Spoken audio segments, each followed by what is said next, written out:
ಇವ್ ನಾವು ಪೇಪರ್ದಾಗ ಏನೇನ್ ಬರ್ತಾವು ಬಾಳ ನಮನಿ ಕಳ್ಸಾಕತ್ತಾರ ಈಗ. ಏನದ ಅಲ್ಲಿ ಬೀಜ್ನಿ ಇಲ್ಲಿ ಬೀಜ್ನಿ ಅಲ್ಲಿ ಸಾಯ್ತ್ನಿ ಇಲ್ಲಿ ಸಾಯ್ತ್ನಿ ಇವನ ಕೇಳೋದಾಗತ್ತತ್ರಿ. ಅಲ್ಲಿ ಒಂದ್ ಕಾಲ್ ಮುರ್ಕೊಂಡತ್ತೆ, ಇಲ್ಲೊಂದ್ ತಲೆ ಹೊಡೆದತ್ತೆ, ಇದ ಚಾಲು ನಡೆದತ್ರಿ. ಈಗ ನಮ್ ಪೇಪರ್ದಾಗ ಏನೇನ್ ನೋಡ್ತಾನೆ ನಿಂದ್ರಿ ನಮ್ದಾಗ.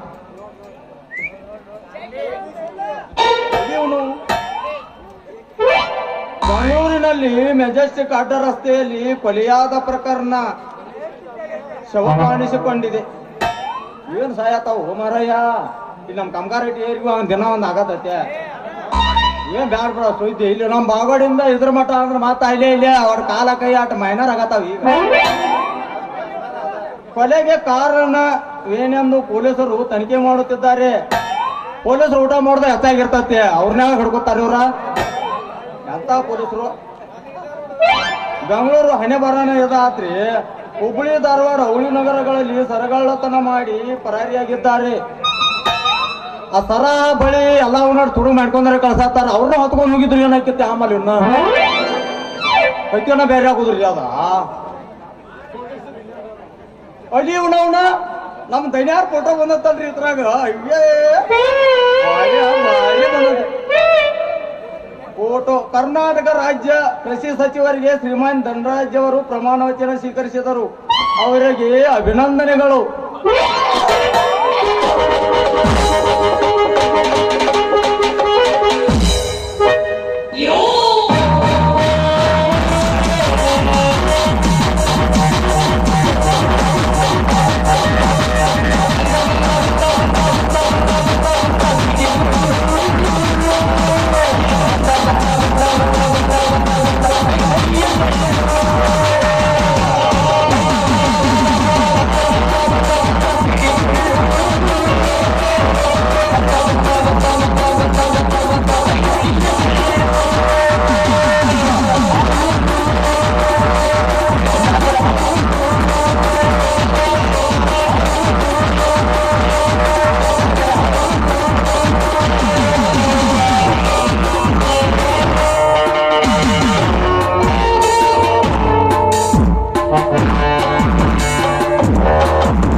ದೀನ ದಯಾಳು, ಬಡವರ ಬಂಧು,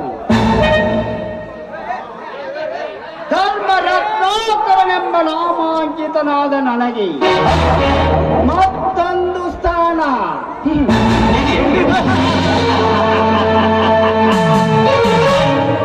ಈ ರಾಜ್ಯದ ಕೃಷಿ ಸಚಿವ ಸ್ಥಾನ.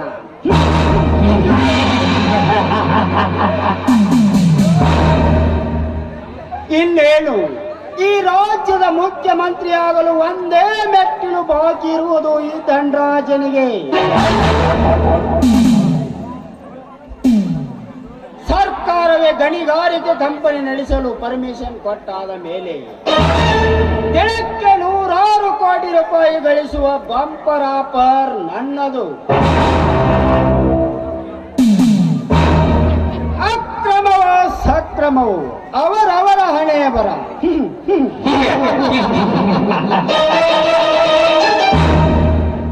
ಲೇ ವೀರಭದ್ರ, ನನ್ನನ್ನು ಎದುರು ಹಾಕಿಕೊಂಡಿರುವೆಯ ಮಗನೇ. ನಿನ್ನನ್ನು ನಿರ್ನಾಮ ಮಾಡುವವರೆಗೂ ನನಗೆ ನೆಮ್ಮದಿ ಇಲ್ಲ.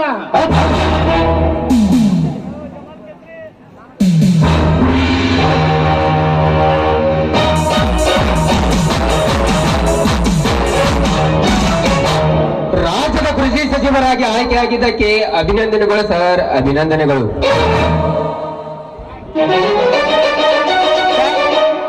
Thank you Sundararaj. ಇದೇ ಸಂತೋಷದ ಸಮಯದಲ್ಲಿ ನಿನಗೊಂದು ಗಿಫ್ಟ್ ಕೊಡಲು ಯೋಚನೆ ಮಾಡಿದ್ದೇನೆ. ಅದೇನದು ಸರ್?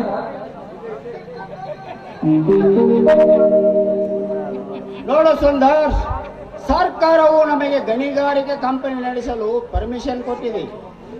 ಅದನ್ನು ನಿನ್ನ ಹೆಸರಿನಲ್ಲಿ ನಿರ್ನಾಮ ಮಾಡಲು ತೀರ್ಮಾನ ಮಾಡಿದ್ದೇನೆ. ಅದಕ್ಕೆ ಬೇಕಾಗುವ 1000 ಎಕರೆ ಭೂಮಿಯನ್ನು ನೀನೇ ರೆಡಿ ಮಾಡಿಕೊ. ಆದರೆ ರೈತರು ವಿರೋಧ ಮಾಡಿದರೆ ಏನು ಮಾಡೋದು ಸರ್?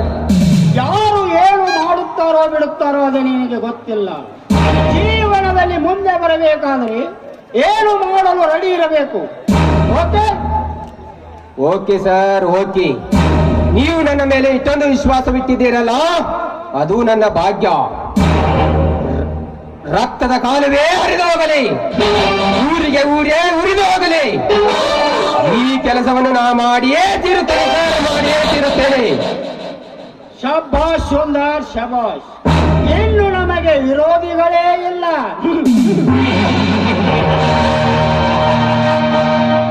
ವಿರೋಧಿಗಳು ಇಲ್ಲ ಎಂದು ಮಾತನಾಡಬೇಡಿ ಸರ್, ಮಾತನಾಡಬೇಡಿ. ನಿಮಗ ಗೊತ್ತಿದ್ದೋ ಗೊತ್ತಿಲ್ಲದೋ ನೀವು ಒಂದು ತಪ್ಪು ಮಾಡಿದ್ದೀರಿ. ಏನು? ನಾನು ತಪ್ಪು ಮಾಡಿದ್ದೇನೆ? ಸುಂದರ್, ಯಾವ ತಪ್ಪು?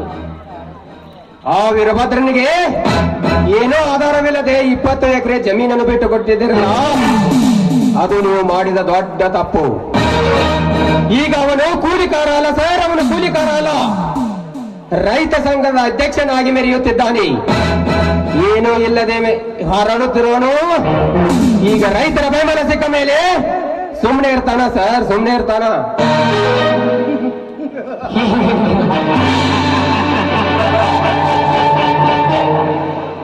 ಇದಕ್ಕೆ ಯೋಚನೆ ಮಾಡುತ್ತಿರುವೆಯಾ ಸುಂದರ್?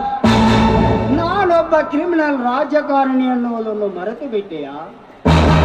ನಾನು ಅವನಿಗೆ ಬಿಟ್ಟು ಕೊಟ್ಟಿರುವ 20 ಎಕರೆ ಜಮೀನಿನ ಮೇಲೆ 1 ಕೋಟಿ ರೂಪಾಯಿ ಸಾಲ ಮಾಡಿದ್ದೇನೆ. ಮೊದಲು ಆ ಸಾಲ ತೀರಿಸಿ ರೈತನಾಗಲಿ, ಆಮೇಲೆ ವಿಚಾರ ಮಾಡಿದರಾಯಿತು. ಸರ್, ನಿಮ್ಮ ಹೆಸರಿಂದ ಜಮೀನು ಅವನ ಹೆಸರಿಗೆ ಆಗಿದೆ. ಆದರೆ ನೀವು ಸಾಲ ಹೇಗೆ ಮಾಡಿದಿರಿ ಸರ್, ಹೇಗೆ ಮಾಡಿದಿರಿ? ಸುಂದರ್, ನಾನು ಅವನಿಗೆ ಬಿಟ್ಟು ಕೊಟ್ಟ 20 ಎಕರೆ ಜಮೀನು ಅವನ ಹೆಸರಿಗೆ ಆಗಬೇಕಾದರೆ ರಿಕಾರ್ಡ್ ಆಫೀಸಿನಲ್ಲಿ 1 ತಿಂಗಳ ಕಾಲ ಅವಕಾಶ ಬೇಕು. ಅದೇ ಜಮೀನಿನ ಮೇಲೆ ನಾನು ಸಾಲ ಮಾಡಲು ಒಂದೇ 1 ದಿನ ಸಾಕು ಸುಂದರ್, ಒಂದೇ 1 ದಿನ ಸಾಕು.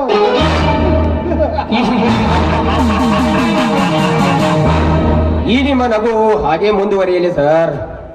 ಆದರೆ ಆ ವೀರಭದ್ರ ನಮ್ಮ ಫ್ಯಾಕ್ಟರಿಯ ಮುಂದೆ ಸಾವಿರಾರು ರೈತರನ್ನು ಒಗ್ಗೂಡಿಸಿ ಮೀಟಿಂಗ್ ಮಾಡುತ್ತಿದ್ದಾನೆ ಸರ್, ಮೀಟಿಂಗ್ ಮಾಡುತ್ತಿದ್ದಾನೆ. ಅವನು ಏನೇ ಮಾಡಲಿ ನೀನು ತಲೆ ಕೆಲಿಸಿಕೊಳ್ಳಬೇಡ. ಅದರಿಂದ ನಮಗೇನು ನಷ್ಟವಿಲ್ಲ. ನೀನು ನಿನ್ನ ಕೆಲಸ ಮಾಡು, ಮೊದಲು ನಿನ್ನ ಕೆಲಸ ಮಾಡು. Okay sir, okay.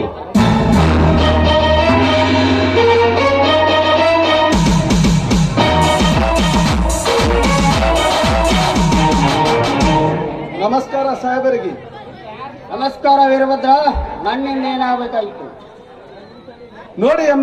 ನೋಡಿ ಸಾಹೇಬರೇ, ನನಗೆ ವೈಯಕ್ತಿಕವಾಗಿ ಏನು ಬೇಕಾಗಿಲ್ಲ. ಕೃಷಿ ಸಚಿವರಾದ ನಿಮ್ಮ ಮುಂದೆ ಕೆಲವು ರೈತರ ಬೇಡಿಕೆಗಳನ್ನು ಇಡಲು ಬಂದಿದ್ದೇನೆ. ರೈತ ಸಂಘ, ರೈತ ಸಂಘ, ರೈತ ಸಂಘ. ಆ ರೈತ ಸಂಘ ನಿನಗೇನು ಕೊಟ್ಟಿದೆಯೋ ಮಗನೇ?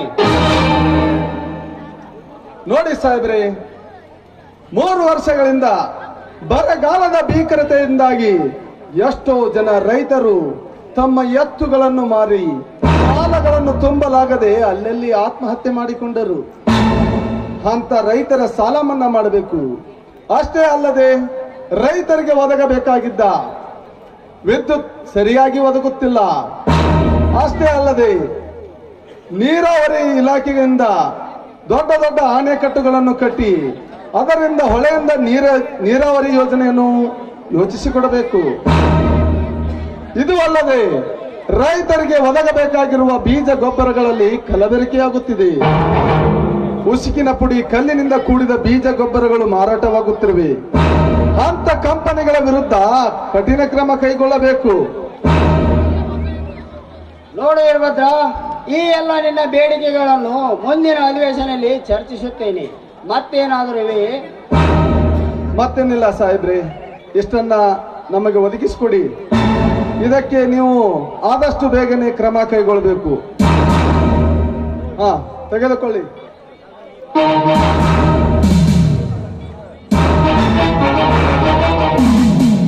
ಝಾರೇ ಕುತ್ತೆ ಝಾ, ನನಗೆ ನೀತಿ ಪಾಠ ಹೇಳಲು ಬಂದಿದ್ದಾನೆ ಮೂರ್ಖ. ನಿನ್ನಾಟ ನನ್ನ ಮುಂದೆ ನಡೆಯಲಾರದು.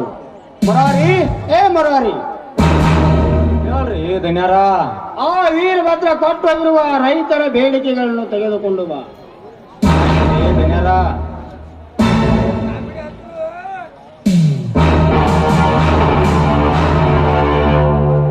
ವೀರಭದ್ರ, ಇವೇ ಏನು ನಿನ್ನ ರೈತರ ಬೇಡಿಕೆ? ಇವುಗಳಿಗೆ ನನ್ನ ಉತ್ತರ ಇದೆ.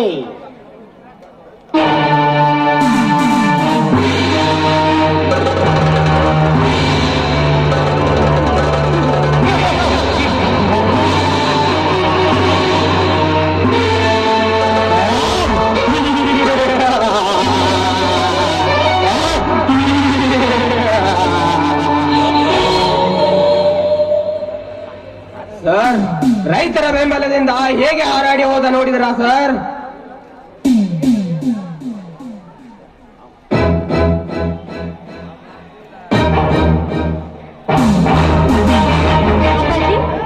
ಅಪ್ಪಾಜಿ, ಏನಮ್ಮ ಕಾವೇರಿ, ಇವನ್ಯಾರು? ಅಪ್ಪಾಜಿ, ಇದೀಗ ತಾನೇ ಬಂದು ಹೋದ್ರಲ್ಲ, ವೀರಭದ್ರ ಅವರ ತಮ್ಮ ಸತೀಶ್ ಅವರು ಇಂಜಿನಿಯರ್ ಹೋಗ್ತಿದ್ದಾರೆ. ನಮಸ್ಕಾರ ಸರ್. ನಮಸ್ಕಾರ ಸತೀಶ, ನನ್ನಿಂದ ಏನಾದರೂ ಸಹಾಯವಾಗಬೇಕಿತ್ತೆ? ಹಾಗೇನಿಲ್ಲಪ್ಪ, ನಾನು ಇವರನ್ನ ತುಂಬಾ ಪ್ರೀತಿಸ್ತಾ ಇದ್ದೀನಿ, ಅದಕ್ಕೆ ನಿಮ್ಮ ಒಪ್ಪಿಗೆ ಬೇಕಾಗಿತ್ತು.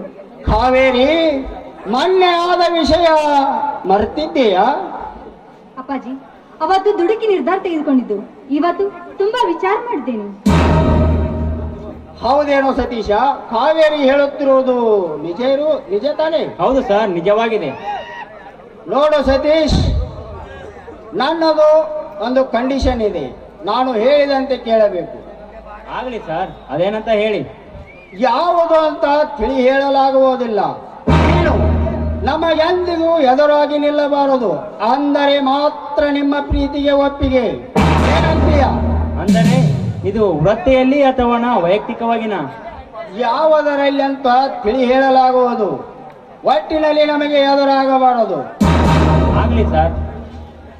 Very good. ಅಪ್ಪಾಜಿ, ಸ್ವಲ್ಪ ಬನ್ನಿಲಿ. ಏನಮ್ಮ ಕಾವೇರಿ? ಆಯ್ತಮ್ಮ, ನೀನು ಹೇಳಿದ ಮೇಲೆ ಮುಗಿಯಿತು. ಇನ್ನೇಕೆ ಚಿಂತೆ?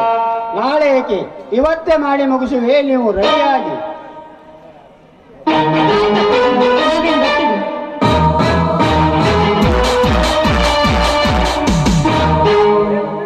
ಹಲೋ ಸರ್, ಬನ್ನಿ ಇನ್ಸ್ಪೆಕ್ಟರ್, ಬನ್ನಿ. ನನಗೆ ತುಂಬಾ ಖುಷಿ ಆಯಿತು. ನೀವು ಕೃಷಿ ಸಚಿವರಾಗಿ ಆಯ್ಕೆಯಾಗಿದ್ದಕ್ಕಾಗಿ ನನಗೆ ತುಂಬಾ ಖುಷಿ ಆಯಿತು. ನಾನು ನಿಮಗೆ ಮಾಲಾರ್ಪಣೆ ಮಾಡಿ ಹೋಗಬೇಕೆಂದು ಬಂದಿರುವೆ. Thank you inspector. ಇದೇ ಸಂತೋಷ ಸಮಯದಲ್ಲಿ ನಿಮಗೊಂದು ಪಾರ್ಟಿ ಕೊಡುವೆ. ಆದರೆ ಅದಕ್ಕೂ ಮುಂಚೆ ನಿಮ್ಮ ಸಮ್ಮುಖದಲ್ಲಿ ಕಾವೇರಿ ಮದುವೆ ಮಾಡಬೇಕಾಗಿದೆ. ಮಾಡೇ ಬಿಡೋಣ.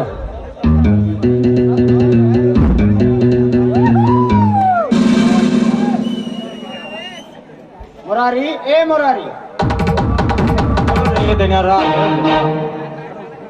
ವಧುವರರನ್ನು ಕರೆ. ಆಯ್ತು ರೀ ಧನ್ಯಾರ.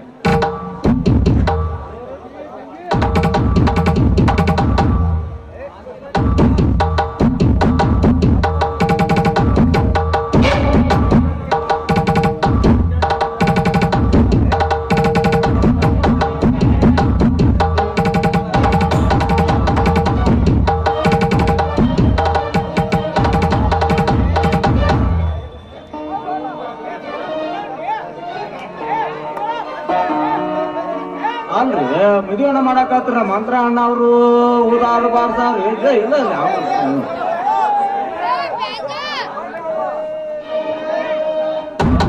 ತಮ್ಮ ಮಂತ್ರ ರೀ ಅಣ್ರಿ. ನೀವು ಮದುವೆ ಮಾಡ್ಕೋರಿ, ನೀವು ಅಣ್ಣ ಅವ್ರು.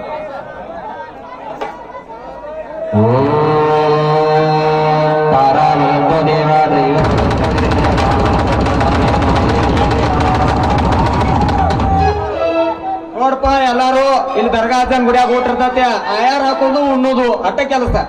ಮತ್ತ ಹಂಗ ಉಣ್ಣುದಾರ ಬರ್ಬ್ಯಾಡ್ರಿ ಇಲ್ಲಿ. ಅಪ್ಪಾಜಿ, ನಾವೇನು ಬರ್ತೀವಿ.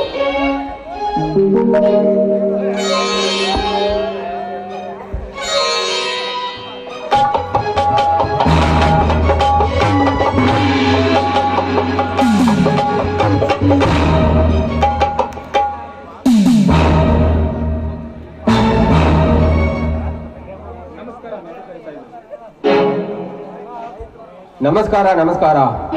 ಏನಾಗಬೇಕಿತ್ತು? ನೋಡಿ ಸಾಹೇಬ್ರಿ, ನಿಮ್ಮ ಫ್ಯಾಕ್ಟರಿಗೆ ಕಬ್ಬು ಕಳಿಸಿ 8 ತಿಂಗಳಾಯ್ತು, ಇನ್ನು ಬಿಲ್ ಬಂದಿಲ್ಲ. ಫ್ಯಾಕ್ಟರಿ ಕೇಳಿದ್ರೆ ಮ್ಯಾನೇಜರ್ ಕೇಳು ಅನ್ನುತ್ತಾರೆ. ಆದ ಕಾರಣ ನಮ್ಮ ಹಣ ಬಿಲ್ ಪಾಸ್ ಮಾಡಿ ಕೊಡಿ.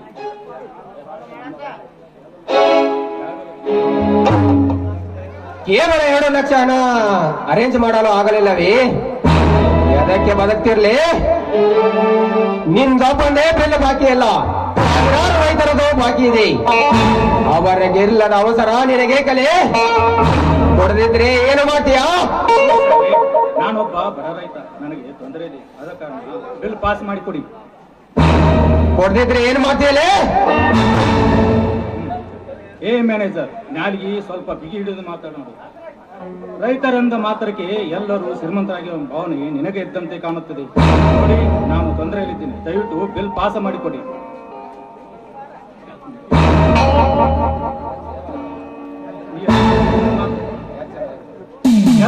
ನನಗೆ ಎತ್ತರ ಹೇಳುವಂತ ನೀನು ಮಾತಾಡ. ಲೇ, ನನಗೆ ಎಚ್ಚರ ಹೇಳ್ತೀಯಾ? ಅದನ್ನೇ ಈಗ ತೋರಿಸ್ತೇನೆ.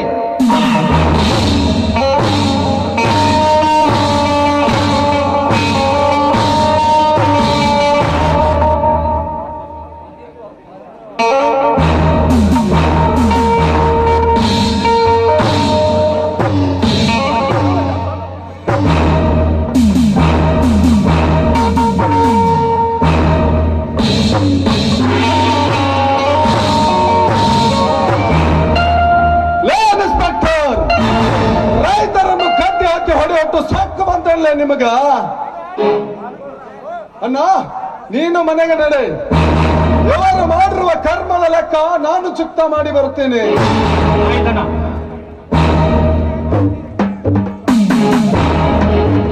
ಲೇ ಮಕ್ಕ, ರೈತನೆಂದರೆ ಏನೆಂದು ತಿಳಿದಿರುವಿರಿ?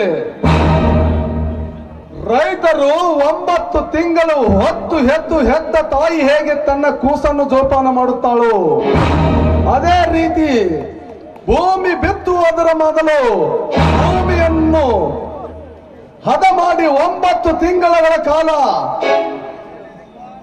ಬಿತ್ತಿ ಕಬ್ಬು ಮೆಟ್ಟಿದ ಬಿಲ್ಲನ್ನು ಕೇಳಿದರೆ ಕಟ್ಟಿ ಹೊಡ್ತಿರನೋ ಮಕ್ಕಳು? ನಿಮ್ಮ ನಾಲಿಗೆಯನ್ನು ಸೀಳಿ ಬಿಟ್ಟನು.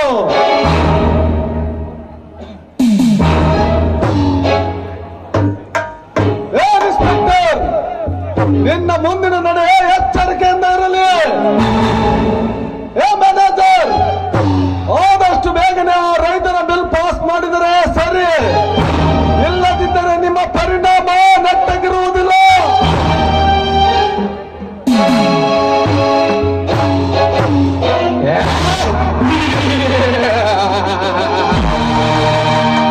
ಹೋಗು ಹೋಗು ದರಿದ್ರ ಮಗನೇ, ಹೋಗು. ನಿಮಗೇನು ಗೊತ್ತೋ ಇದೊಂದು ಕೆಟ್ಟ ಕಾಳಿಂಗ ಸರ್ಪವೆಂದು? ಹಾದಿನಂತೆ ಹಾರಿ ಹಾವಿನಂತೆ ಹರಿದಾಡಿ ಬಂದು ಕಚ್ಚಿ ವಿಷ ಬೆಟ್ಟಾಗಲೇ ಗೊತ್ತಾಗುತ್ತದೆ ಇದೊಂದು ದಿಟ್ಟವಾದ ಕಾಡಿನಲ್ಲಿದ್ದ ಕೆಟ್ಟ ಕಾಳಿಂಗ ಸರ್ಪವೆಂದು.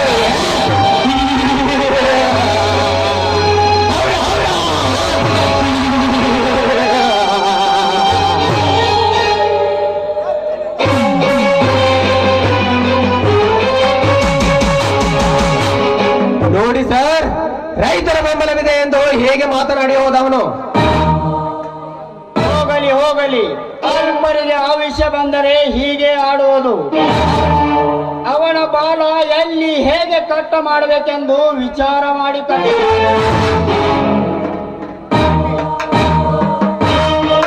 ಯಪ್ಪ ಗುರುವೇ ಶಂಭುಲಿಂಗ, ಯಪ್ಪ ಗುರುವೇ ಶಂಭುಲಿಂಗ.